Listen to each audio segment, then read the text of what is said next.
Miarabantsika rehetra amin'ny anaran'i Jesosy lay tompon'izao rehetra izao Advento. Izay ry havana no lohatenin'ity vidéo manaraka ity. Mety efa hainao zany teny zany. Alahady voalohany amin'ny Advento, alahady faharoa amin'ny Advento, calendrier Advento. Fa inona marina moa ity Advento ity? Mba ahazahoanao azy tsara dia evero anie. Efa nisy fotoana ve ianao hoe andray vahiny? Dia vahiny tena manakaja be le ho raisina. Tsy fantatro na iza ny eritreretinao amin'izany hoe manakaja be zany. Dia efa mampafantatra ao amiloha izy hoe amin'izao izy no tonga. Dia misy tena fiomanana be mihitsy izay ataonareo. Angamba mety hoe diovina daholo ny tokotany, diovina ny trano, atao grand ménage mihitsy satria hoe ho avy ilay vahiny manakaja. Dia izay mihitsy ry havana no foto-kevitra ao ambadika ity hoe Advento ity, fiomanana mialohan'ny fahatongavan'ny mpamonjy. Rehefa tena jerevanao ny dikany dia avy amin'ny teny latina izy io, izay hoe Adventus, fahatongavana ny dikan'izany teny zany. Ka le fahatongavana izay ambara eto dia tsy inona fa ny fahatongavan'ny Jesosy Kristy na ny fahaterahany. Ary vanim-potoana le izy izay nofaritan'ny fiangonana zany iomanan'ny kristianina mialohan'izay le hoe fankalazana ny fahatongavan'ny mpamonjy izay, satria hoe andray vahiny isika dia miomana ao anatin'izany. Rehefa miresaka aloha hoe fahatongavan'ny mpamonjy dia misy anankiroa no ao an-tsaintsika ao anatin'izany. Ny anankiray dia le fahatongavan'ny tonga nofo 2 taona lasa, fa ny anankiray koa dia le fiverenany eny amin'ny raha lanitra indray. Ka ireo vanim-potoana roa ireo dia misy Advento daholo ao anatin'ireo. Fa le anankiray aloha zany no resahako, ilay hoe Jesosy Kristy tonga tety ambonin'ny tany dia ankalazaintsika izay fahatongavan'izay amin'ny krismasy. Dia misy vanim-potoana izay nofaritana zany iomanana mialohan'izay fahatongavan'izay. Inona moa no atao ao anatin'io fiomanana io? Dia ohatran'le niteneniko tamin'io mandray vahiny teo hoe mibebaka, midio, mandiny tena, manala zay rehetrarehetra tsy araka ny sitrapon'Andriamanitra eo amin'ny fiainantsika satria hoe ho avy ny krismasy. Ankalaza zany fotoan-dehibe zany ianao hoe handray ny mpamonjy, nefa manahoana ny toe-ponao, manahoana ny toe-panahinao raha ho tonga izany fotoana lehibe zany. Tamin'ny andro tany be tany amin'ny taonjato fahaefatra tany hoany moa no tena nanomboka ity foto-kevitra ity dia tena mifadianina mihitsy ny kristianina tamin'izany fotoana zany ao anatin'ny 40 andro mialohan'ny hankalazana ny krismasy. Ary zany ry havana dia tena biblika satria raha mijery izao tsika dia ny ministèran'i Jaona dia ministèra izay manomana ny olona amin'izay le fahatongavan'ny mpamonjy izay, amboary lalan'i Jehovah. Hitantsika any amin'ny Lioka 3 zany hoe tena fomba an'Andriamanitra mihitsy hoe alohan'ny andefasany ilay zanany dia mandefa mpialo lalana izy aloha. Ohatran'ireny hoe iraka mpialo lalan'ny filoham-pirenena izay mialo azy hanomana ny olona amin'ny fandraisana azy. Dia takan'izay mihitsy ilay hoe Advento. Ary io tsy zavatra vaovao fa manoloana ny Pasika zao dia misy ny karemy izay vanim-potoana ny faritana ihany koa hoe 40 andro mialohan'ny Pasika. Dia andaontsika tena handiny tena, andaontsika tena hibebaka ihany koa mialohan'ny kalazantsika izany fotoan-dehibe izany. Dia tena tahakan'izay mihitsy ity hoe Advento ity. Ka io vanim-potoana io dia alahady 4 izay mialohan'ny krismasy zany no antsoina hoe Advento. Alahady 4 mialohan'ny krismasy. Matetika le alahady farany amin'ny volana novambra iny le alahady voalohany amin'ny Advento.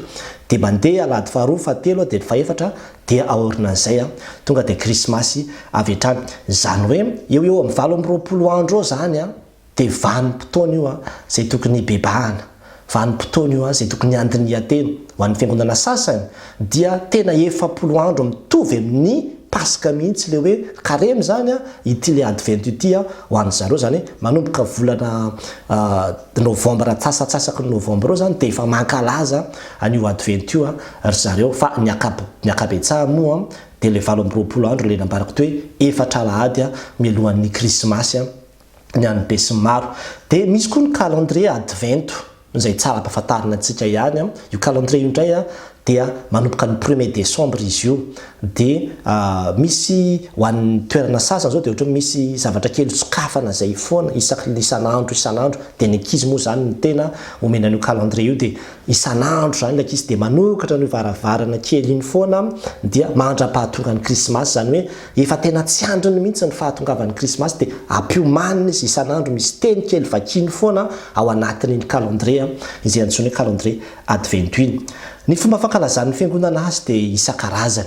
Io moa ohatra ny fankalazana rehetra ihany hoe raha ankalaza tsingeritaona nahaterahany ianao dia misy ny mofo mamy dia misy ny labozia dia tsofina izay tsisy maharatsy an'izany mihitsy.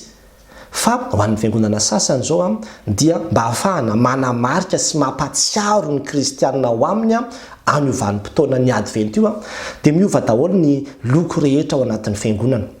Indraindray miova ho loko maitso zany ho an'ny fiangonana sasany. Le maitso dia midika hoe fanantenana hoe miandry sika ny fahatongavan'ilay Jesosy Kristy mpamonjy antsika. Fa ny an'ny sasany indray dia volomparasy entina milaza le hoe mibebaka sika mialohan'ny fahatongavan'i Jesosy Kristy zany hoe tena midio manamboatra ny ao anatintsika rehetrarehetra mihitsy. Dia efa nambarako teny am-piandohana hoe misy karazany roa zay fahatongavan'i Jesosy Kristy zay.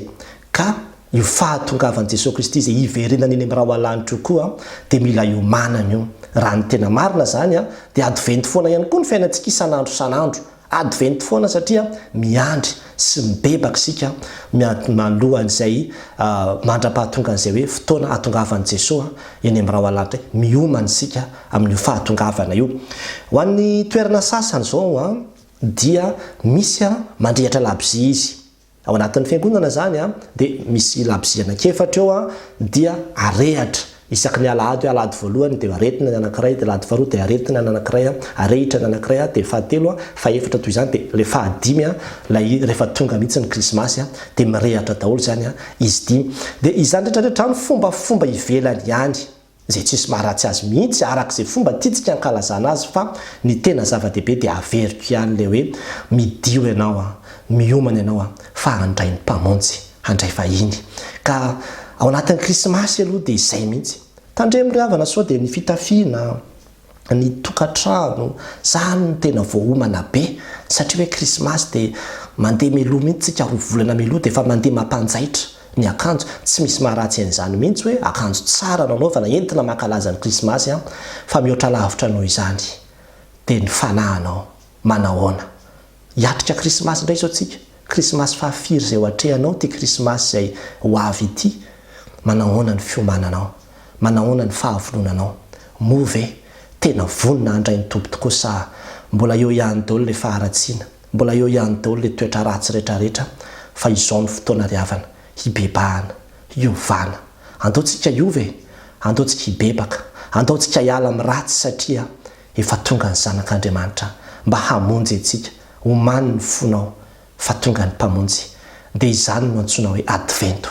Vanim-potoana sarobidy amin'ny fiainan'ny fiangonana io izay hitaomana ny kristianina hoe andaontsika hibebaka, andaontsika handiny tena fa ho avy ny mpamonjy ka vonona andray izany venao. Fa tsy io ihany fa verika ihany mbola hiverina eny amin'ny raha ohalanitra ihany koa ny tompo ary isan'andro dia mbola mila miomana ihany koa isika ho an'izay hoe fiaviany eny amin'ny raha ohalanitra izay.